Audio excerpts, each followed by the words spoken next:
Bonjour à tout le monde et une fois de plus, bienvenue. Alors en 2017, j'ai travaillé dans une boulangerie de la place ici en ville à Douala. C'est l'une des plus grandes boulangeries de la place et c'est d'ailleurs l'une des boulangeries les plus prestigieuses du pays. Dans cette boulangerie, je travaillais sur des machines, je m'occupais des machines, je devais maintenir, je devais m'occuper de la maintenance de ces machines.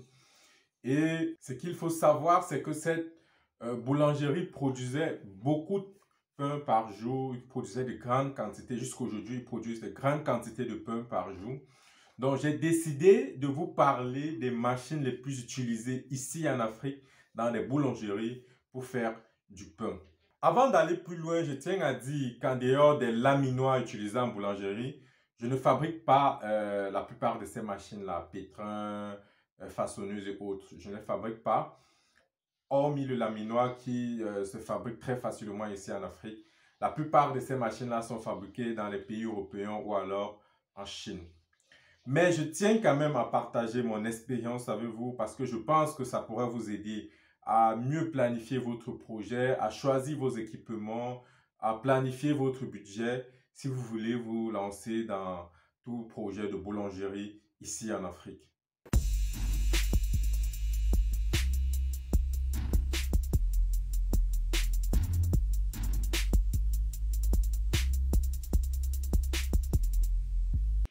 Santa Lucia a plusieurs agences, à Yaoundé et aussi ici à Douala. Et en parlant de Douala, on va citer les agences telles que Santa Lucia Ange Raphaël, Santa Lucia Aquanor, Santa Lucia Bonamoussadi, Santa Lucia Bonabéry et environ 2 ou 3 autres agences qui sont en cours de construction actuellement.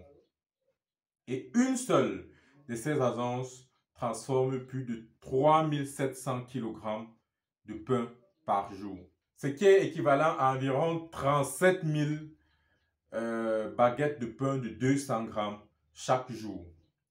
Pour atteindre ces objectifs, il faut mettre sur pied une équipe très organisée et il faut aussi surtout mettre à leur disposition des équipements, des machines qui va permettre à chaque membre de l'équipe de mener à bien la tâche qui l'incombe. Alors dans cette boîte, lorsque la farine, les sacs de farine arrivaient, ces sacs étaient stockés déjà dans un magasin de stockage. Et lorsqu'il fallait lancer la production, ces sacs-là, on les transportait du magasin de stockage pour la salle de production. Et dans la salle de production, la première machine qui était utilisée, c'était le pétrin.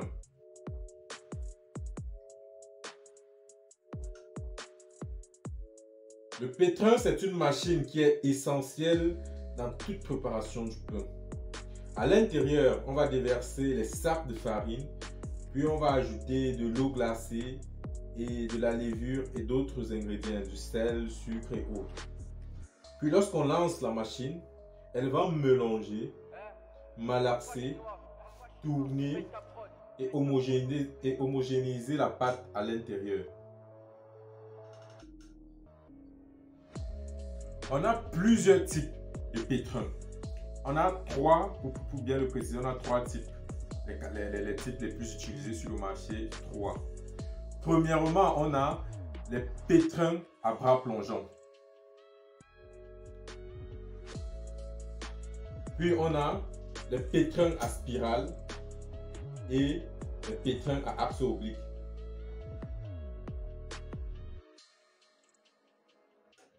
Les pétrins utilisés en boulangerie sont généralement d'une contenance de 1000 litres. Et les prix de pétrins neufs varient entre 8 000 € et 20 000 €. Vous pouvez toujours avoir des pétrins à occasion à des prix beaucoup plus bas. Il faut aussi préciser que sur le marché, il y a des pétrins de 10 litres, 30 litres et autres.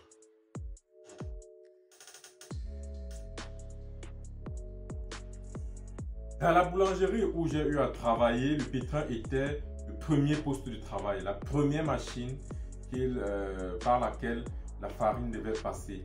Puis après, lorsque la machine avait déjà mélangé la pâte jusqu'à ce qu'elle soit prête, alors l'opérateur là, il sortait la pâte et puis il passait à la deuxième machine. Mais avant de passer à la deuxième machine, il fallait d'abord découper cette pâte-là en des morceaux de 5 kg. Il y avait une balance électronique là, donc il fallait découper et déposer sur la balance, peser ça, 5 kg, des morceaux de 5 kg, puis balancer sur la table du laminoir.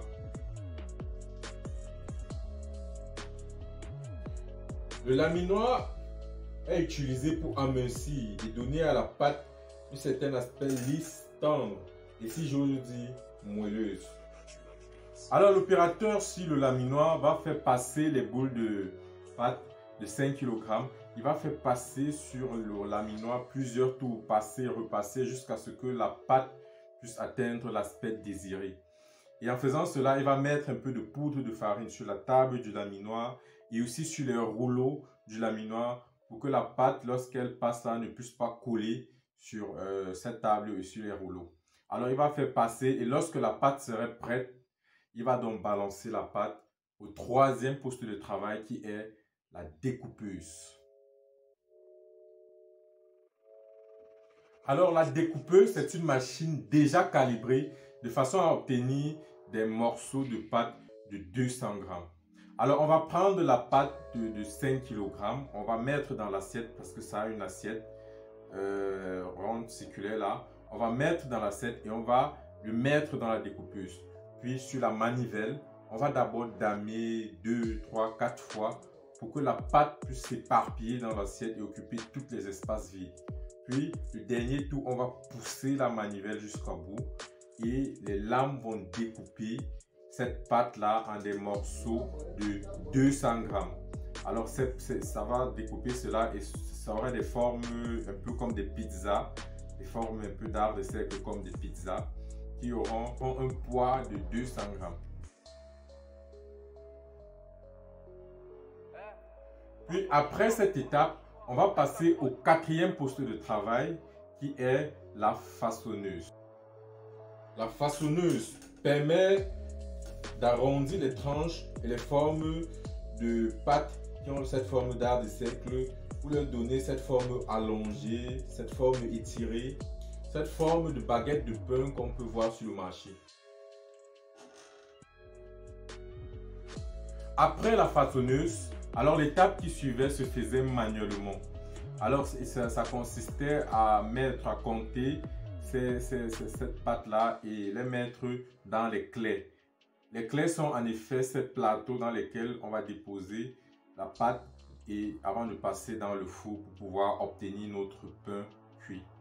Alors, avant de compter la pâte pour les mettre dans le plateau, on va d'abord lubrifier les plateaux avec un peu d'huile. On peut utiliser de l'huile de palme raffinée ou alors de l'huile de soja ou toute forme d'huile végétale.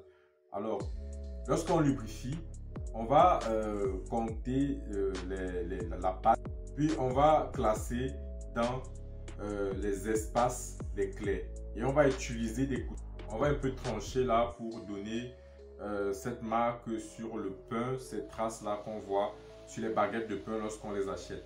Alors, cette étape nécessitait le plus de manœuvres, le plus de main d'œuvre.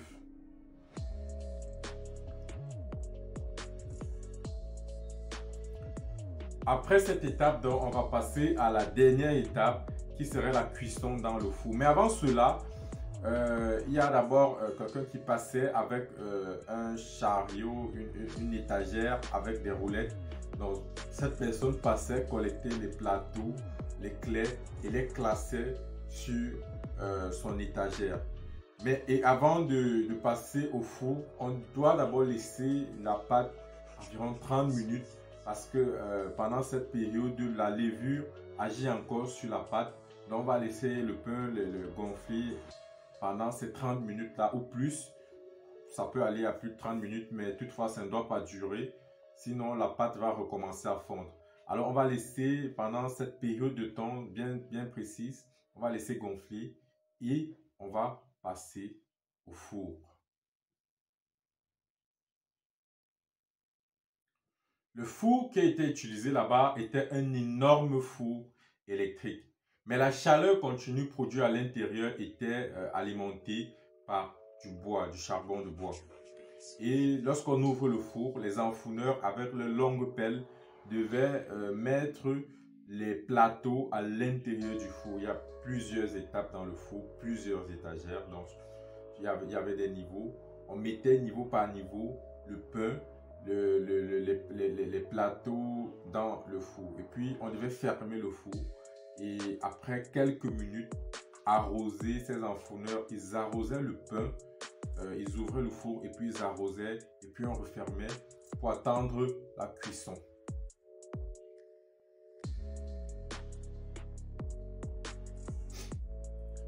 À Moyoka, d'où j'ai grandi, les fours qui sont utilisés là-bas en boulangerie sont beaucoup plus archaïques. Ces fours sont construits avec des briques de terre. Il n'y a pas de lecteur de température, mais cependant, ils obtiennent toujours des très bons résultats lorsqu'ils veulent faire leur pain. Alors, la cuisson dans le four, c'est la dernière étape. Et après cela, les distributeurs vont récupérer dans le pain et le mettre à la disposition des commerçants pour que le pain puisse être commercialisé. Mon séjour dans cette boulangerie a été très riche en expérience. J'ai passé presque 2 mois et j'ai été surpris de constater à quel point les Camerounais mangent énormément du pain. Et il n'y a pas que les Camerounais, les Ivoiriens aussi mangent beaucoup de pain, les Sénégalais, les Béninois.